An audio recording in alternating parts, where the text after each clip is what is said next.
रूप से विराजमान सभी देवी देवताओं के श्री चरणों में दंडवत प्रणाम।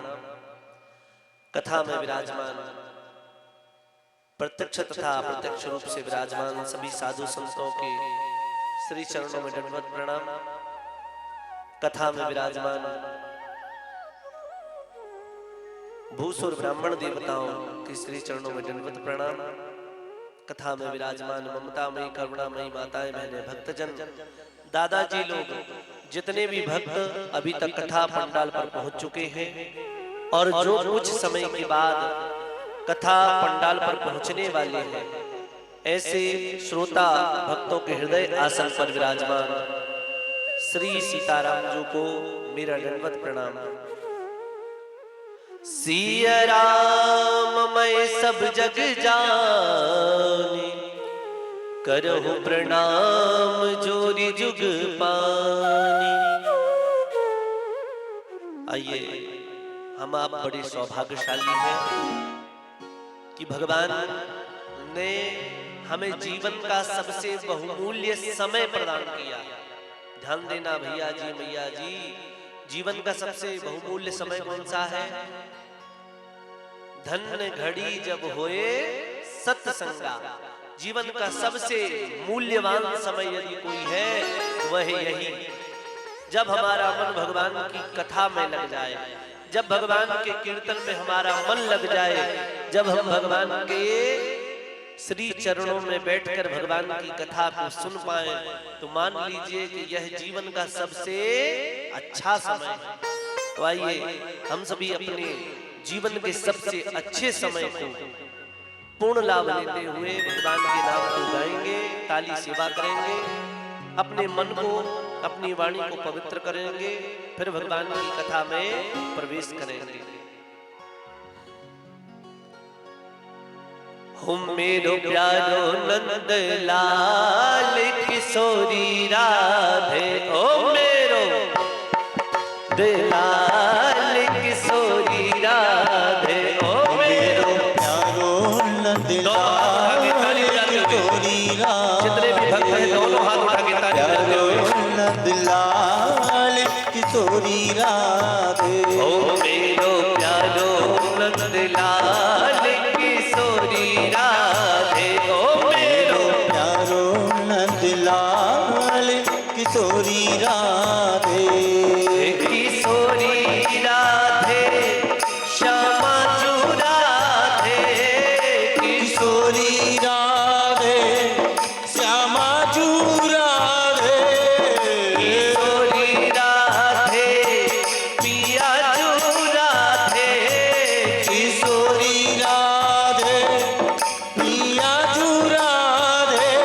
मेरो प्यारो लाल सभी तालियों से राधे, ओ मेरो प्यारो नंदलाल किशोरी राधे, मेरो प्यारो नंदलाल किशोरी राधे।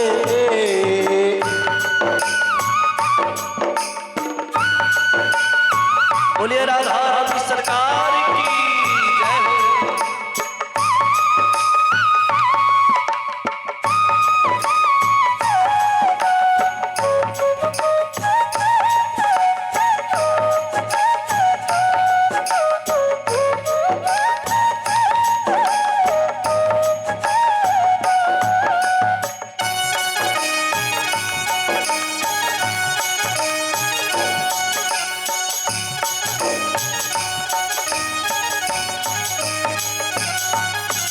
छोटी सी किशोरी के पाँव में पायल, छोटी सी किशोरी के पाँव में पायल, छोटी सी किशोरी के पाँव में पायल, छोटी सी किशोरी के पाँव में पायल, पाँव में पायल, हाँ पाँव में पायल,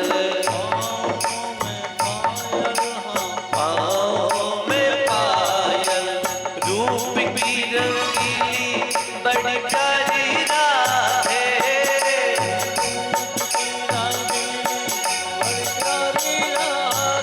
ओ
भागवत महापुराण की जय हो। भक्तों, आइए हनुमान जी विराजिए। हम सभी भगवान की दिव्य पावन कथा को श्रवण पान करेंगे। भक्तों, भागवत कथा का या राम कथा का, शिव पुराण का जो प्रथम दिवस होता है, पहला दिन होता है कथा के परिचय का। हम जाने कि ये कथा है क्या, इसका महत्व क्या है और इसे सुनने से लाभ क्या है। क्योंकि आज का जो मनुष्य है बिना लाभ के कुछ करने वाला नहीं है। किसी से कहो भैया नर्मदा जी चलो, तो वो पूछेगा हमारा क्या फायदा। बिना फायदे के ये कलयुग का मनुष्य कुछ करने वाला नहीं है। तो पहला दिन होता है कथा है क्या, कथा क्यों सुननी चाहिए और इसके सुनने से क्या लाभ मिलता है। तो पहले तो ये जाने कि भगवान ने हमें जो अनमोल समय दिया है, जीवन का सबसे कीमती समय भगवान ने जो हमें प्रदान किया है, इन 7 दिनों में हम उस समय का पूर्ण लाभ लेंगे और इस मनुष्य देह को पाकर भगवान की कथा सुनकर देवताओं से भी ऊंचा पद प्राप्त करेंगे। क्योंकि बड़े भाग्य मानुष तन पावा, सुर दुर्लभ सदग्रंथ ही गावा। तो भक्तों,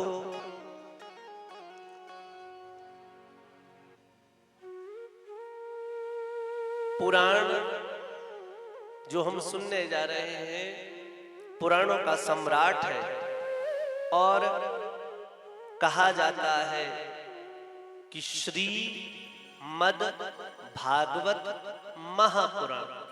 अब ध्यान देना, पहले तो इसका अर्थ ही समझे कि श्रीमद् भागवत महापुराण का अर्थ क्या है। श्री मतलब लक्ष्मी, श्री मतलब लक्ष्मी, धन। और जहां खूब धन आए, खूब पैसा आता है, तो पीछे लिखा है मद।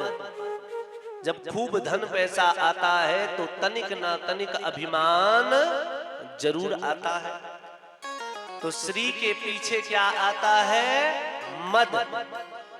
और धन के अभिमान से बचना चाहते हैं, क्योंकि यदि धन है, आवश्यकता से अधिक धन जिसके पास है, मान लो कि उस धन के साथ मद जरूर आएगा। और धन के अभिमान से बचना है, तब भागवत का आश्रय लेना पड़ेगा। भागवत मतलब भा से भक्ति।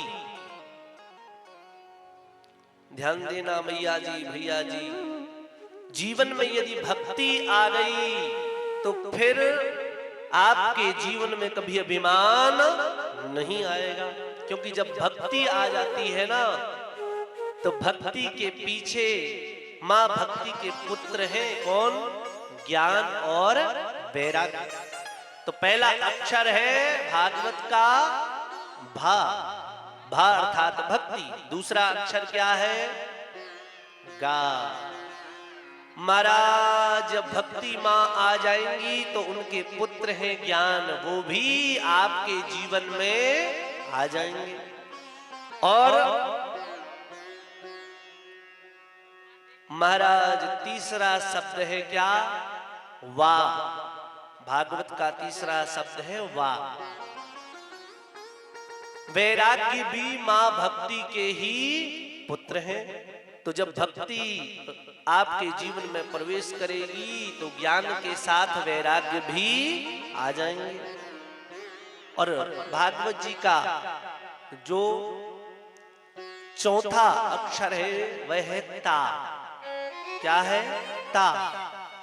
ता से 2 बातों को केंद्रित किया गया है। ध्यान देना, भागवत तो हम खूब सुनते हैं, लेकिन ये भागवत आपके जीवन पर बताई जाएगी, जीवन प्रबंधन।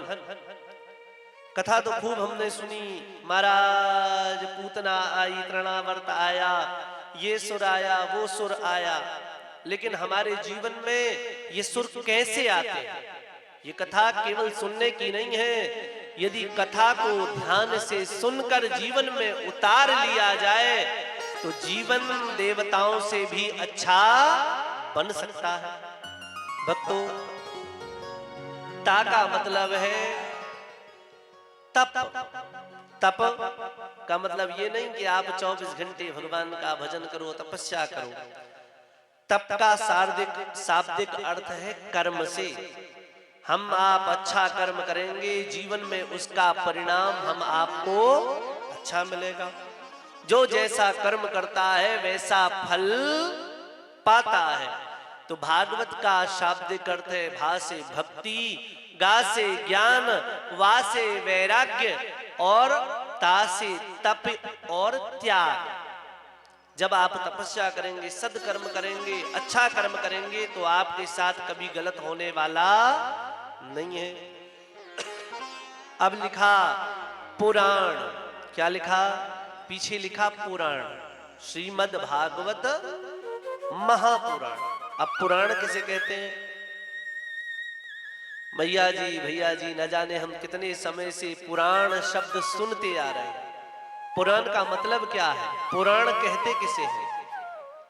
ध्यान देना, जो कभी पुराने ना हो, जो कभी पुराने ना हो उन्हें पुराण कहा जाता है।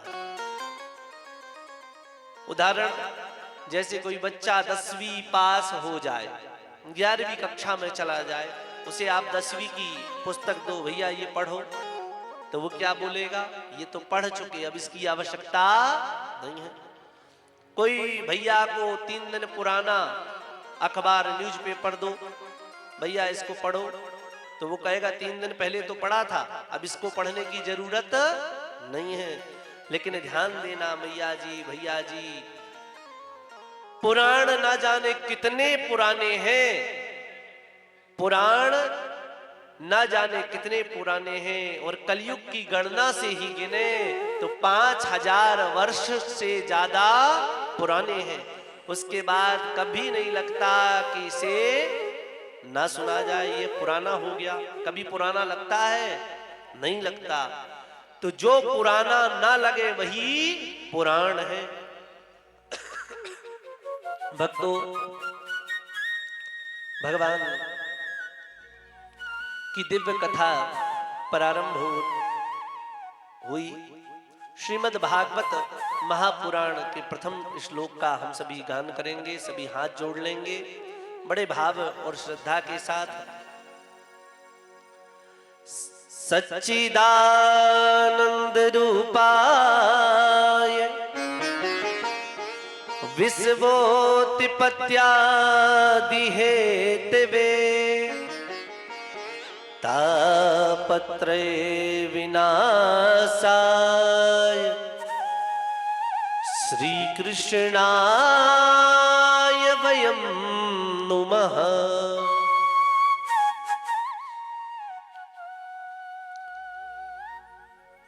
भागवत जी के प्रथम श्लोक के प्रथम शब्द में लिखा सच्चिदानंद रूपाय। ध्यान देना मैया जी, भैया जी, संसार 3 शक्तियों से चल रहा है। प्रत्यक्ष अप्रत्यक्ष रूप से 3 शक्तियां ही इस संसार को चला रही हैं। हमारे आध्यात्म में हम उन्हें ब्रह्मा विष्णु महेश कहते हैं, और महाराज भगवान भी ये 3 रूप भगवान के हैं। पहला सत, सत अर्थात सत्य।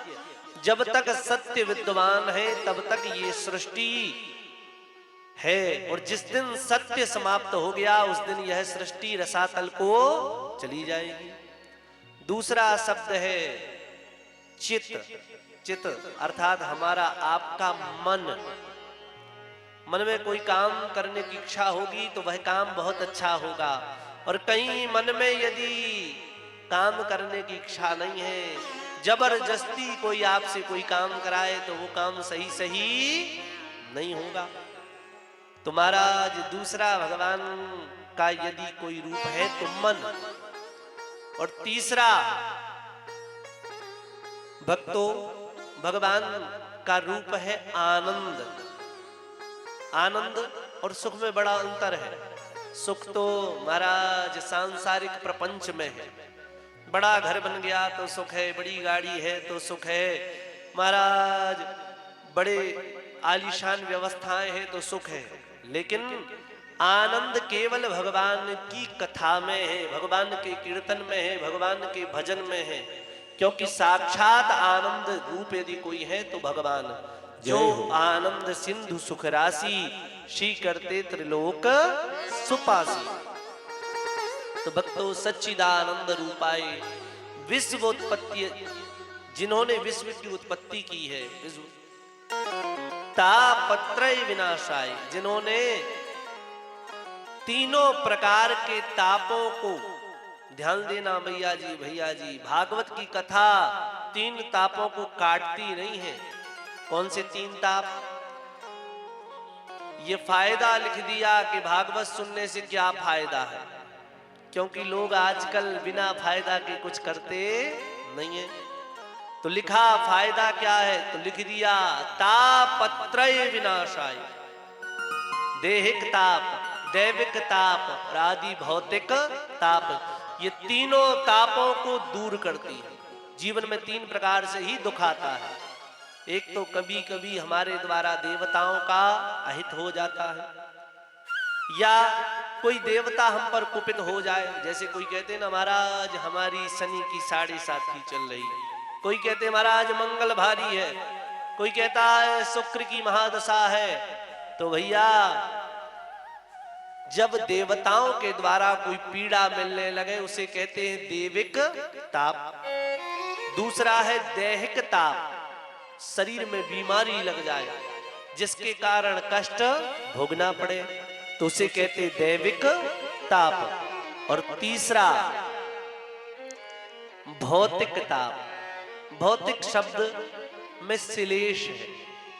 भौतिक शब्द जो है मैया जी भैया जी, इसके अन्यत्र बहुत से अर्थ हैं, लेकिन विशेष रूप से यहाँ दो बातों पर ध्यान दिया गया है। भौतिक ताप मतलब एक तो भूत प्रेत होता ना, किसी के ऊपर भूत आ जाए सो फिर तो वो पूरे घर को नचाए रहता है।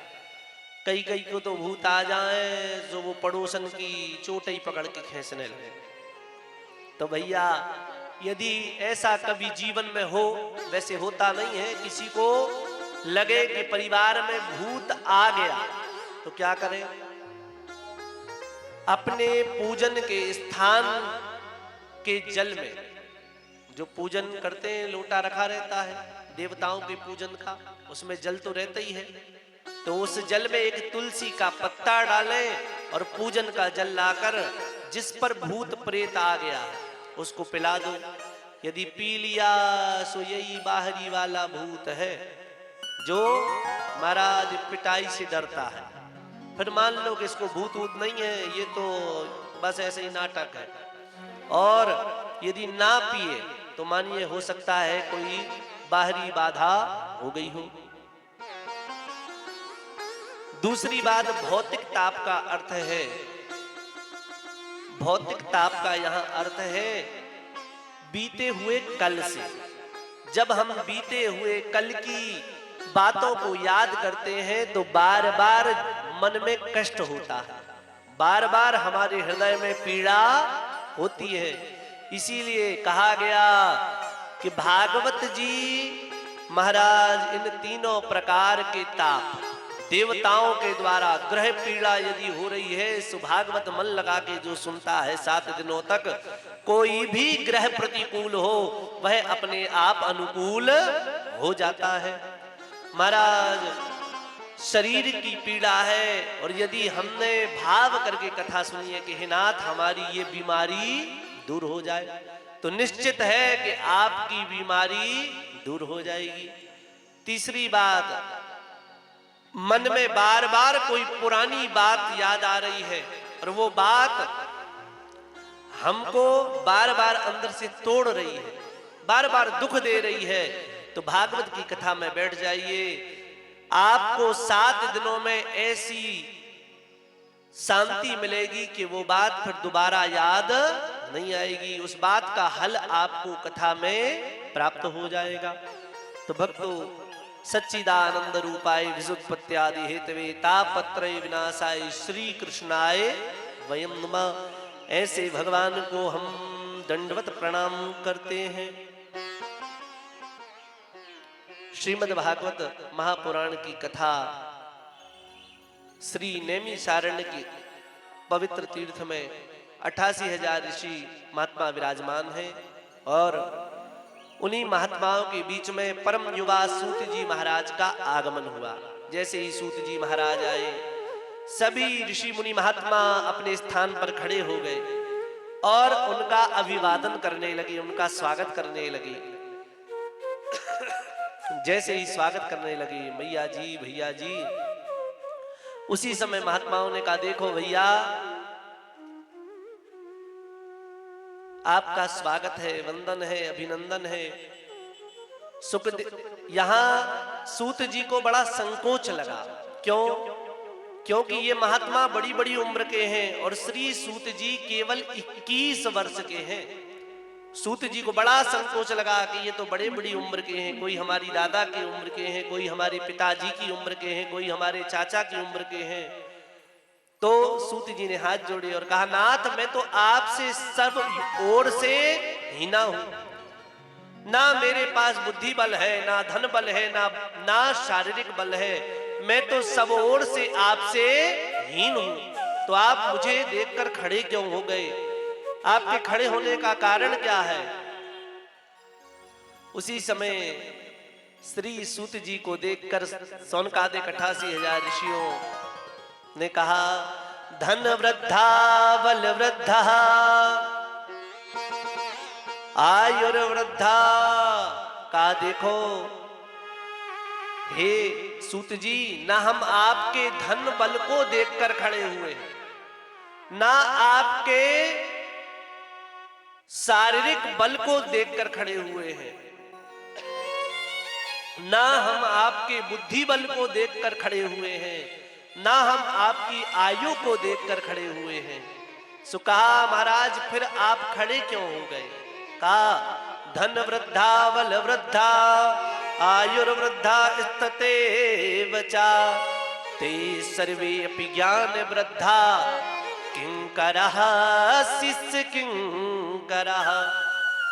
कहा, देखो, कोई बड़ा धनवान है सो वो बड़ा नहीं है, क्योंकि हो सकता है अभी 4 फैक्ट्री चल रही हो, घाटा लग गया और भैया करोड़पति रोड़पति बनने में समय नहीं लगता। कहा, कोई बल में बड़ा हो सकता है जवानी में खूब पहलवान रहा हो, बड़ा पहलवान रहा हो, लेकिन जब वो पहलवान बूढ़ा होता है तो उस पहलवान को उठाने के लिए भी 4 लोग लगते हैं। तो कहा, बल भी स्थायी नहीं है। कहा, आयु वृद्धा, यदि कोई आयु से बड़ा है तो वो भी बड़ा नहीं है, क्योंकि भैया हो सकता है कि खूब लंबी आयु हो लेकिन उसने जीवन में कोई शिक्षा न ग्रहण की हो। तो कहा, फिर बड़ा कौन है? कहा, जिसके जीवन में ज्ञान है, बुद्धि है, भक्ति है, वही सबसे बड़ा है। बोलिए भक्तवत्सल भगवान की जय। कहा, आपके ज्ञान को देखकर हम नतमस्तक हो गए हैं, हम खड़े हो गए हैं। और सभी ऋषि मुनि महात्माओं ने सूत जी का पूजन किया। सूत जी से कहा, हे नाथ, कोई ऐसी कथा सुनाइए जिसको सुनने से भगवान के प्रति प्रेम बढ़े, भगवान की भक्ति बढ़े। और अब कथा नहीं, अब कथा का सार सुनने की इच्छा है। भक्तों, हम आप सभी कलश यात्रा के माध्यम से भगवान की कथा में प्रवेश किए। जिन भी माताओं बहनों ने कलश अपने शीश पर रखा है, बड़ा उनका सौभाग्य है, क्योंकि ये कलश साधारण नहीं है। कलशस्य मुखे विष्णु कंठे रुद्र। कलश के मुख जो मुख का भाग है उसमें भगवान विष्णु का निवास है। कंठ जहां पर मौली बंदी होती है वहां पर भगवान शिव निवास करते हैं।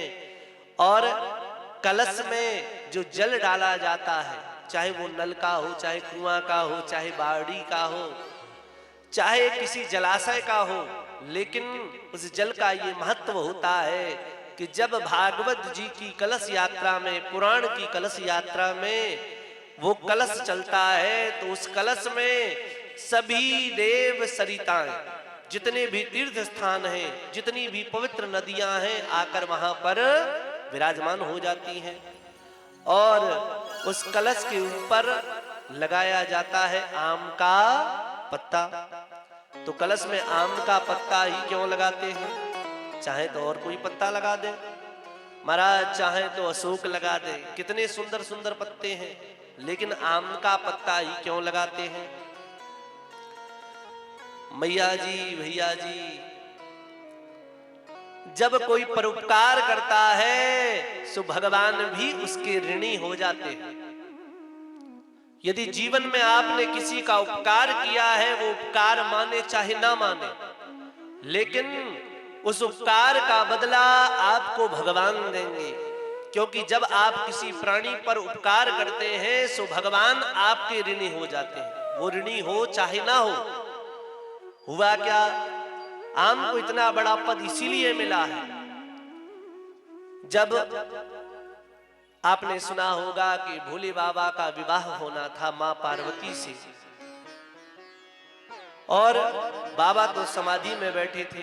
कामदेव को देवताओं ने कहा कि देव कार्य के लिए आप जाइए। कामदेव जानते हैं कि हम जाएंगे और बाबा की यदि तीसरा नेत्र खुल गया तो फिर हमारी रक्षा करने वाला कोई दूसरा नहीं है। लेकिन मन में विचार किया कि यदि मेरे परित्याग करने से समस्त विश्व की रक्षा हो सकती है तो ये त्याग हमें कर देना चाहिए। और कामदेव गए, जाकर भगवान पर, शिव जी पर अपनी दृष्टि डाली और भगवान शिव का तीसरा नेत्र खुला। कामदेव जलकर भस्म हो गए। अब ध्यान देना, जैसे ही कामदेव भस्म हुए, मां रती आई, रोने लगी, कहा नाथ मैं अपने पति के बिना जीवित नहीं रह सकती। मैया जी, भैया जी, बाबा ने कहा हे देवी, जो हमारी त्रिनेत्रा अग्नि में जलकर भस्म होता है वह दोबारा जीवित नहीं किया जा सकता। अभी तो इसे जीवित हम नहीं कर सकते, इसे ये शरीर हम प्रदान नहीं कर सकते, अभी ये बिना शरीर का रहेगा। लेकिन हम तुम पर अति आनंदित हैं, इसीलिए वचन देते हैं कि द्वापर में जब भगवान कृष्ण प्रकट होंगे सो कृष्ण तनय हुई है पति तोरा। भगवान कृष्ण का जो बड़ा पुत्र होगा वही तुम्हारा पति होगा। वरदान दे दिया। महाराज रति बड़ी आनंदित हो गई और थोड़ी देर के लिए तो आनंदित हुई, कुछ ही मिनट में रति फिर से रोने लगी। बाबा ने कहा नाथ, बाबा ने कहा हे रति, हमने तो तुम्हें वरदान दे दिया, अब तो तुमको द्वापर में पति भी मिल जाएगा, फिर क्यों रो रही हो? कहा नाथ मैं इसलिए रो रही हूं कि मेरे पति का तो अपराध था, मेरे पति ने तो आप पर दृष्टि का प्रयोग किया था, पुष्पबाण का प्रयोग किया था, लेकिन आपने मेरे पति की गलती के कारण एक निरपराध को भी अपनी त्रिनेत्रा अग्नि में जलाकर भस्म कर दिया। अब बाबा ने कहा देवी किसको? कहा नाथ, जिस ने मेरे पति को आश्रय प्रदान किया था। अब ध्यान देना, कामदेव तो जले, लेकिन साथ ही साथ एक व्यक्ति और जल गया। कौन? जब कामदेव को भोले बाबा ने देखा तो कहां देखा? सौरभ पल्लव मदन बिलोका। सौरभ पल्लव मदन बिलोका। सौरभ पल्लव मदन बिलोका। सौरभ पल्लव मदन बिलोका।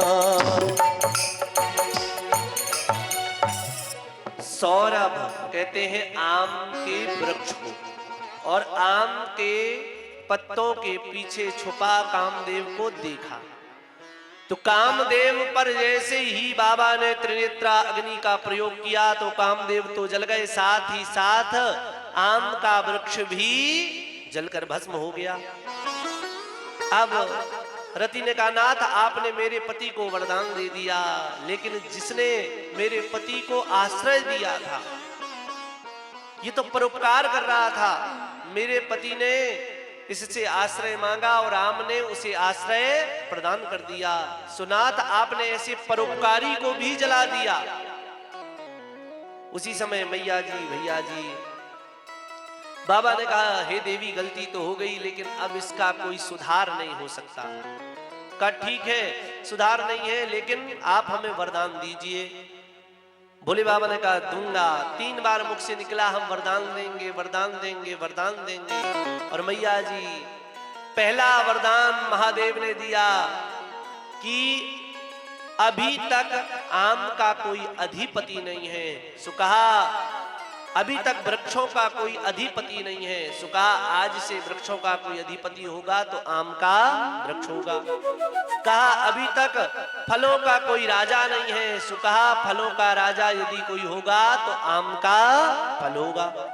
और कहा, देखो, जब तक मांगलिक कार्यों में, धार्मिक अनुष्ठानों में, पूजन पाठ में आम के पत्ते का, आम की लकड़ी का प्रयोग नहीं किया जाएगा, तब तक मैं उस पूजन पाठ को स्वीकार नहीं करूंगा।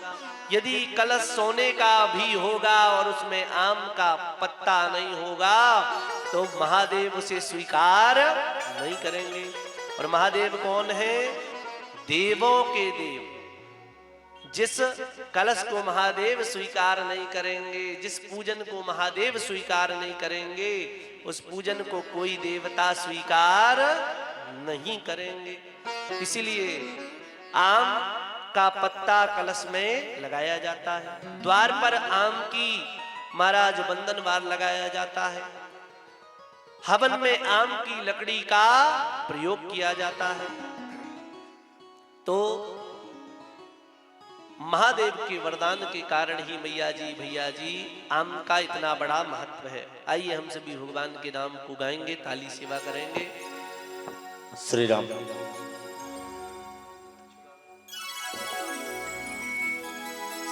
और आइए चलते हैं उन्हीं भोले बाबा जी के श्री चरणों में।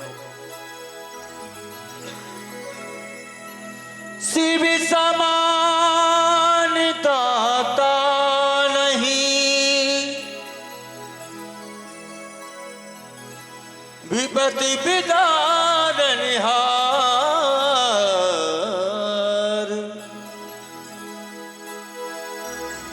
लजिया मोरी राखियो, शिव नंदी के असवार, नंदी के असवार, कैलाश के निवासी, कैलाश के निवासी, नमो बारे बारे हो, कैलाश के निवासी, नमो बार बार हो, कैलाश के निवासी, नमो बारे बारे हो, कैलाश के निवासी, नमो बार बार हो। आयो शरण प्यारे, आयो शरण प्यारे, शिव तारी तारी तू, कैलाश के निवासी, नमो बार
तेरा दायरा बड़ा है, तेरा दायरा बड़ा तारी तू आयो शरण प्यारे, आयो शरण प्यारे, शिव तारे तार तू कैलाश के निवासी नमो बारी बारी हो, कैलाश के निवासी।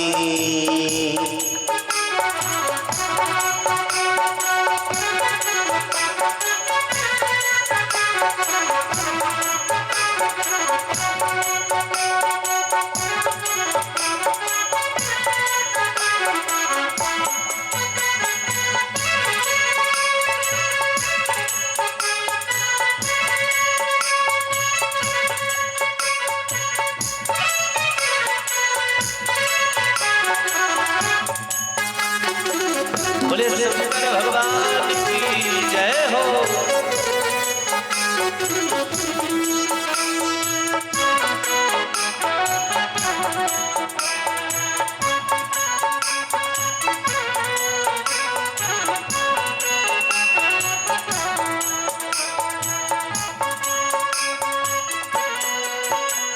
बखान क्या करूं मैं राहों के ढेर का, बखान क्या करूं मैं राखों के ढेर का, शिव की भभूति में है खजाना कुबेर का, शिव की भभूति में है खजाना कुबेर का, है गंगीधार मोती द्वार, है गंगीधार मोती द्वार, ओ मैं तारी तू आयो शरण प्यारे, आयो शरण प्यारे, शिव तारी तारी तू कैलाश के निवासी, नमो बार बार हो कैलाश के निवासी नमो बार बार हो कैलाश के निवासी, नमो बार बार हो कैलाश के निवासी, कैलाश के निवासी, कैलाश के निवासी। बोलिए शंकर भगवान की जय हो। बोलिए भक्तवत्सल भगवान की जय हो।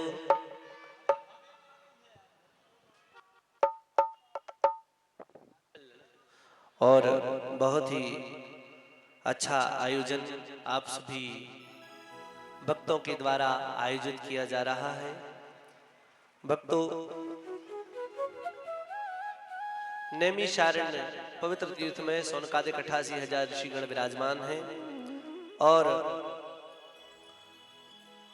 उन ऋषिगणों के बीच में सूत जी विराजमान हुए। सूत जी से महात्माओं ने कहा कि अज्ञान ध्वांत विध्वंस सूर्य कोटि संप्रभा सूताख्याय कथा सारम मम कर्ण रसायनम, का जो अज्ञान का खंडन कर दे, ज्ञान रूपी प्रकाश फैलाए, ऐसी कथा हमको श्रवण कराइए। भक्तों, और कहा भक्ति ज्ञान विराग तो विवेको वर्धते महान, कहा जो विवेक को भक्ति को बढ़ाए ऐसी कथा श्रवण कराइए। मालूम जैसे ही कहा मैया जी भैया जी, आज आप सभी कलश यात्रा से बड़ी दूर से आए, बड़ा समय आपने प्रदान किया और घर में भी सबके काम है, लेकिन थोड़ा सा समय हो, 10 मिनट का समय, 5 मिनट का आप और प्रदान करें। उसके बाद आप लोगों को, क्योंकि आज आपने बहुत समय अपना प्रदान किया है, घर में हमारी माताओं को, बहनों को बड़ा काम होता है। आप लोग अपने लिए एक बार जोरदार ताली बजा लें, जिन्होंने अपना बहुमूल्य समय धन्य बनाया है। भक्तों, ऐसा समय भगवान बड़ी पुण्यों के बाद प्रदान करते हैं। आपका पुण्य है जिसके कारण आपको भगवान की कथा मिल रही है। भाग्योदयन बहुजन्म समर्जितेन सत्संगम चा लभते पुरुषो यदा भी। कई जन्म के पुण्य उदय हुए इसलिए भगवान की कथा मिल रही है। भक्तों, जैसे ही कथा प्रारंभ हुई, अब कथा श्रवण कराते हुए श्री सूत जी महाराज ने सौनकादिक 88,000 ऋषियों से कहा कि यह कथा भगवान नारायण ने कही, नारायण से ब्रह्मा ने सुनी, ब्रह्मा से नारद जी ने सुनी, नारद जी से वेद व्यास जी ने सुनी और वेद व्यास से श्री सुखदेव जी ने श्रवण पान की। तो कहा नारद जी जैसे महात्मा ने ये कथा सुनी तो कैसे सुनी? नारद जी को तो श्राप है कि नारद जी एक घड़ी से ज्यादा कहीं बैठ नहीं सकते। अब एक घड़ी का मतलब कितना होता है कल बताएंगे, एक घड़ी में कितना समय होता है। दूसरी बात ये भी बताएंगे कि आप ये चौपाई तो खूब गाते हो, एक घड़ी आधी घड़ी आधव में पुनियाद, तुलसी चर्चा राम की कटे कोटि अपराध। तो ये चौपाई कहां से आई? ये चौपाई कब लिखी गई, किस कारण लिखी गई और किसका अपराध कटता है? कब ये चौपाई किसने कही, किसके सामने कही? और ध्यान देना मैया जी, जो बात प्रमाणित होती है लेखक उसी के पीछे अपना नाम लिखता है। एक घड़ी आधी घड़ी आधव में पुनियाद, तुलसी चर्चा राम की।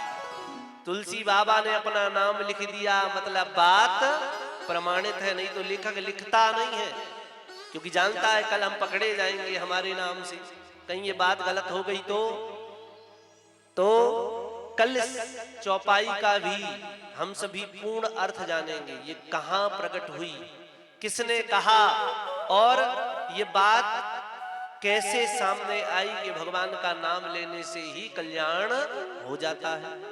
भक्तों, ज्ञान नारद जी जैसे ही कथा सुनने के लिए बैठे तो पहली बात तो ये है कि जब भगवान की कथा में कोई व्यक्ति बैठता है तो कोई भी श्राप विघ्न डालना नहीं चाहता, और भक्तों उतने समय के लिए श्राप बंध जाता है। तो नारद जी ने कथा श्रवण पान की। कहा नारद जी ने कथा सुनी तो क्यों सुनी? वो तो महात्मा है, उनको तो कोई दुख है नहीं। तापत्रय विनाशाय, ये तो महाराज समस्याओं में सुनना पड़ती, दुख में सुनना पड़ती। तो नारद जी ने क्यों सुनी? उनको तो कोई दुख नहीं है महाराज, वो तो भगवान के भक्त हैं, क्यों सुनी? कहा नारद जी को कोई दुख नहीं है, लेकिन नारद जी एक ऐसे संत हैं जो किसी का दुख देख लेते हैं तो उनसे रहा नहीं जाता। तो कहा हुआ क्या? कहा एक बार नारद जी ने सोचा पृथ्वी सबसे अच्छा लोक है, पृथ्वी में आए, सारी पृथ्वी में तीर्थों का भ्रमण किया, मंदिरों में गए, गृहस्थों के आश्रम में गए, गृहस्थों का दर्शन किया, लेकिन नारद जी को कहीं भी शांति नहीं मिली। सब ओर पापाचार, अत्याचार, अनाचार, कलयुग का प्रभाव है। देख करके नारद जी को बड़ा दुख हुआ। और फिर श्री नारद जी भगवान के धाम वृंदावन में पहुंचे। जैसे ही वृंदावन आए, भगवान का दर्शन किया, सो नारद जी का दुख दूर हो गया। नारद जी दर्शन कर कर वापस आ रहे थे तो सामने देखा कि एक युवती रुदन कर रही है, एक माँ रुदन कर रही है, एक युवती रुदन कर रही है। देख करके नारद जी के मन में करुणा आई, दया आई। संत हृदय नवनीत समान, संतों का हृदय माखन के समान कोमल होता है। तो नारद जी 4 कदम बढ़े, लेकिन मन में विचार आया, हम हैं संत, हम हैं महात्मा, हम हैं साधु, कहीं हम इस युवती के पास गए और इस युवती ने कहा कि आप हो बाबा जी, हम हैं नारी, आपको क्या मतलब? तो महाराज कहीं इसने कोई बात कह दी तो फिर वो बात अच्छी ना रहेगी, इसलिए नारद जी लौटने लगे। अब वहां से आवाज आई, भौ भौ साधु क्षणं तिष्ठ, हे साधु महाराज आ जाइए, साधु महाराज आ जाइए। नारद जी पहुंचे। कहा देवी आप कौन हैं? कहा हम भक्ति देवी हैं, मेरा नाम भक्ति है। और कहा ये कौन है? कहा ये हमारे पुत्र हैं ज्ञान और वैराग्य। तो कहा कि हे देवी ये कैसे हो सकता है, आप तो परम युवा हैं, आप तो युवती हैं, और ज्ञान और वैराग्य जो थे वो वयोवृद्ध हो गए थे, उनके जो बाल है ना और दाढ़ी है वो बगुले के समान सफेद हो गई, महाराज अति बूढ़े हो गए। अब ये संभव है कि महाराज कोई माँ युवा हो और उसके बच्चे बूढ़े हो जाएं? ये संभव नहीं है ना। लेकिन कलयुग में भक्ति का नाश नहीं हो सकता, लेकिन ज्ञान वैराग्य को पूछने वाला कोई नहीं है। इसीलिए ज्ञान वैराग्य वयोवृद्ध हो गए हैं, बूढ़े हो गए हैं। नारद जी ने सोचा मैं हूं संत और हमने सुना है कि भगवान के भक्त का किसी को दर्शन हो जाए, भगवान का भक्त किसी को मिल जाए तो उसके सारे दुख तत्क्षण समाप्त हो जाते हैं। नारद जी ने मंत्र पढ़े, तंत्र पढ़े महाराज, लेकिन कोई प्रभाव नहीं हुआ। नारद जी को बड़ा कष्ट है।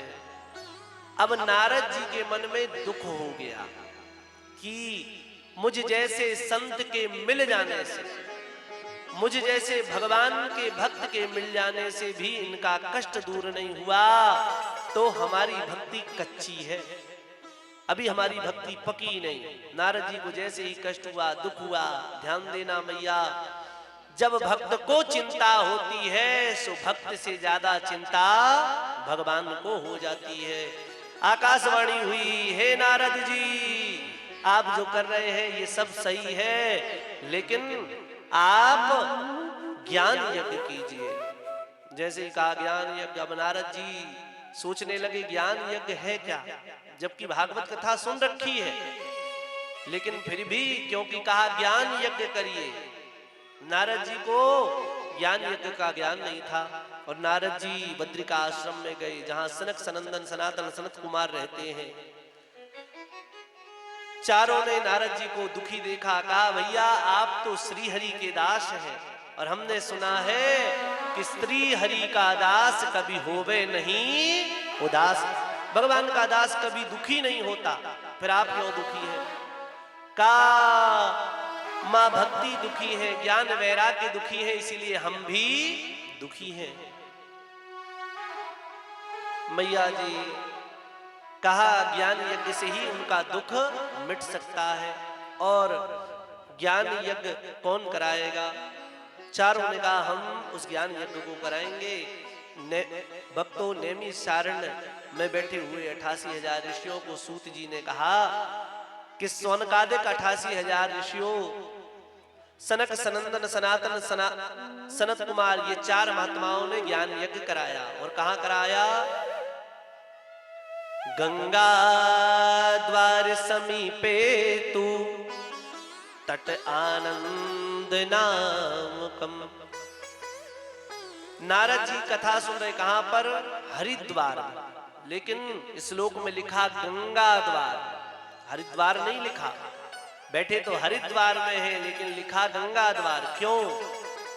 क्योंकि जिस प्रकार मां गंगा प्रत्येक प्राणी के पापों का हरण कर लेती हैं, वैसे ही कथा गंगा भी प्राणी के समस्त पापों को काट देती है, मिटा देती है। और भक्तों गंगा की धार किसी अन्य मुख से, अन्य द्वार से निकल नहीं सकती, इसीलिए लिखा गंगा द्वार समीपे तू, कथा रूपी गंगा अपने ही द्वार से प्रवाहित होगी, वो हरिद्वार से नहीं निकलेगी। वो कहां से निकलेगी? गंगा के द्वार से, जहां गंगा का द्वार होगा। और हरिद्वार में मां गंगा रूपी कथा भी प्रवाहित होने लगी। जैसे ही ज्ञान वैराग्य ने कथा को सुना, चैतन्यता आ गई, भक्ति मां आई। भक्ति मां ने कहा हे नारद जी आपने 3 आसन डाले, एक में तो आप बैठे हो, 2 में ज्ञान वैराग्य, अब मैं कहां बैठूं? नारद जी ने कहा मैया हमने जानबूझकर आसन नहीं डाला। कहा क्यों?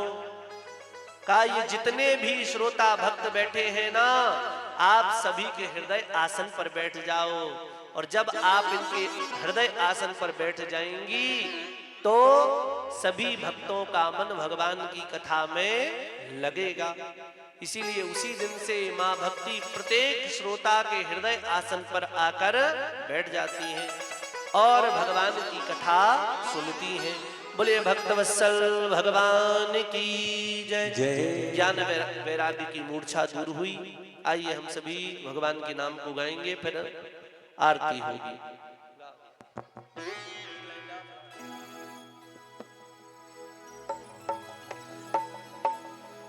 जो भी दरबार में आया वो अब तुम्हारा है।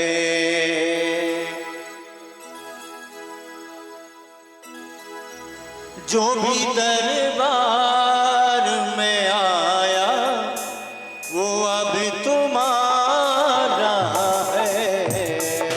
जो भी दरबार में आया वो अब तुम्हारा है। जो भी दरबार में आया वो अब तुम्हारा है। जो भी दरबार में आया वो अब तुम्हारा है। तू ही माझी तू ही साथी तू ही सहारा है। तू ही माझी तू ही साथी तू ही सहारा है। तू ही माझी तू ही साथी तू ही सहारा है। तू ही माझी तू ही साथी तू ही सहारा है। ओए जो भी दरबार में आया वो अब तुम्हारा है। जो भी दरबार में आया वो अब तुम्हारा है।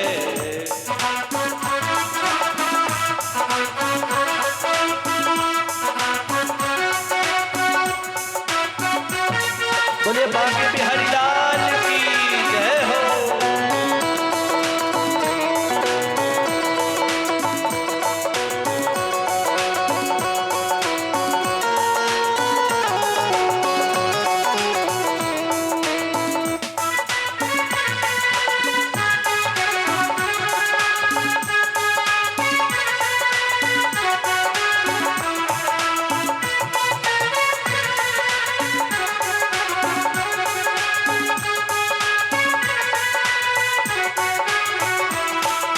मेरे कान्हा मेरे मालिक भटक रहा हूँ मैं।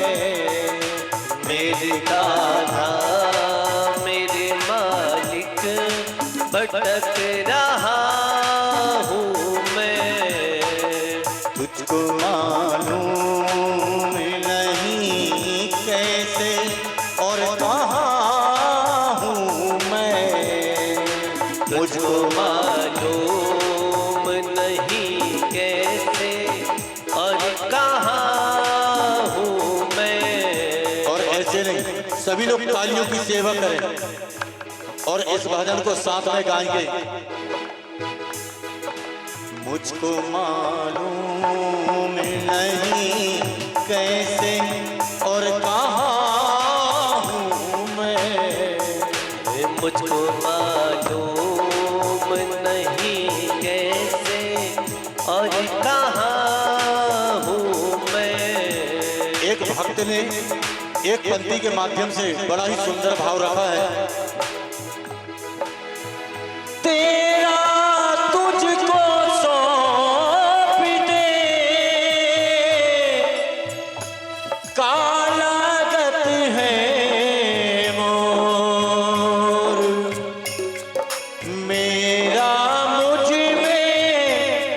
कुछ नाही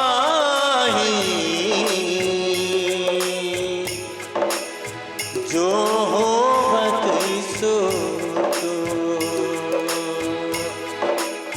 छापी तिलक सब चीनी तो से लैला मिलाई के छाप तिलक सब छीनी रे तो से नैना मिलाई के छापी तिलक सब चीनी तो से लैला मिलाई के छाप तिलक सब छीनी रे मोसे नैना मिलाई के लैला मिलाई के लैलो में आई के नैना मिलाई के नैनों में आई के लैला मिलाई के नैनो में आई के नैना मिलाई के नैनों में आई के छापी तिलक सब चीनी रे तुझ लैला मिलाई के छाप तिलक सब छीनी रे तो से नैना मिलाई के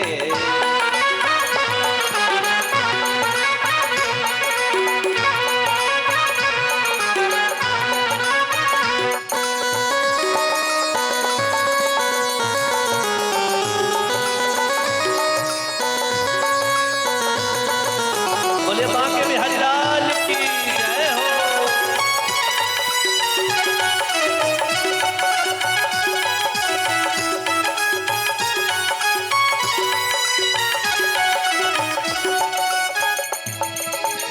बलि बलि जाऊं मैं तोरे रंग रजवा बलि बलि जाऊं मैं तोहरे रंग रिजवा बलि बलि जाऊं मैं तोरे रंग रिजवा बलि बलि जाऊं मैं तोहरे रंग रिजवा तोरे रंग रजवा हो तोरे रंग रजवा तोरे रंग रिजवा तोरे रंग रिजवा कागा सभी तरकाइयो ओ मोरा चुन चुन कइयो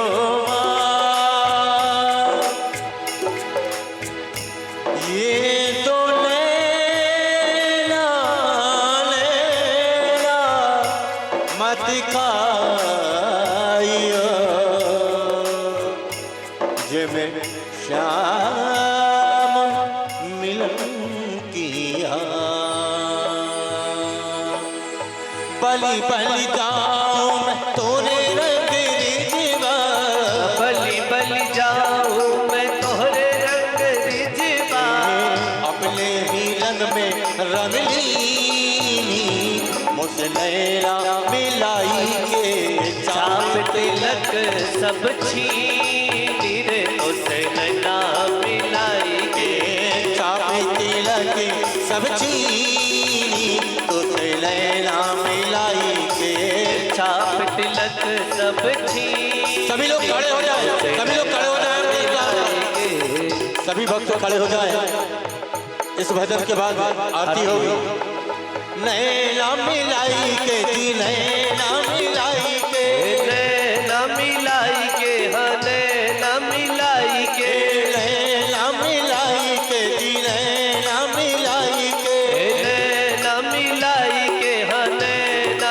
मिलाई के नैना मिलाई के नैना मिलाई के नैना मिलाई के नैनों में आई के छापी तिलक सब छीनी रे तुझे नैना मिलाई के छाप तिलक सब छीनी रे तो से नैना मिलाई के छापी तिलक सब छीनी तुझे नैना मिलाई के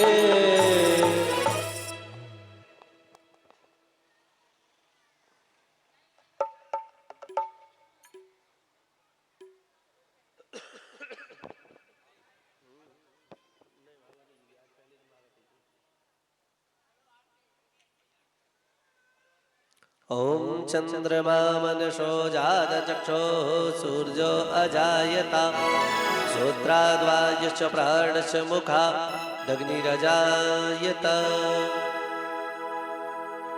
श्री भागवत भगवान की है आरती,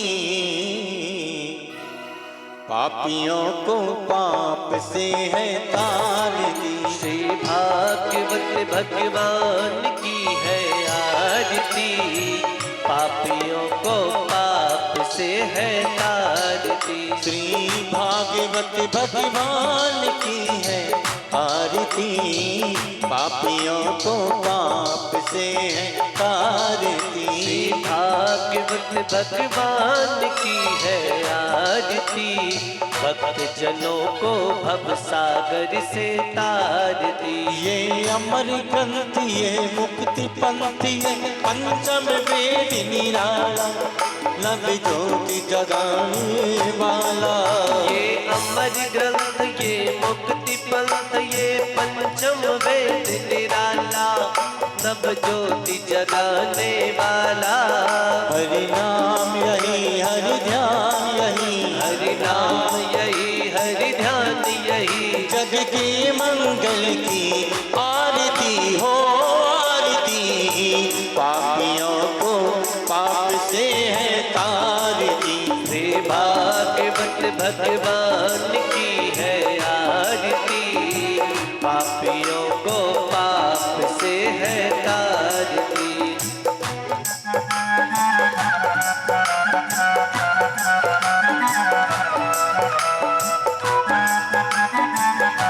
बोले भक्तवत्सल भगवान की जय हो।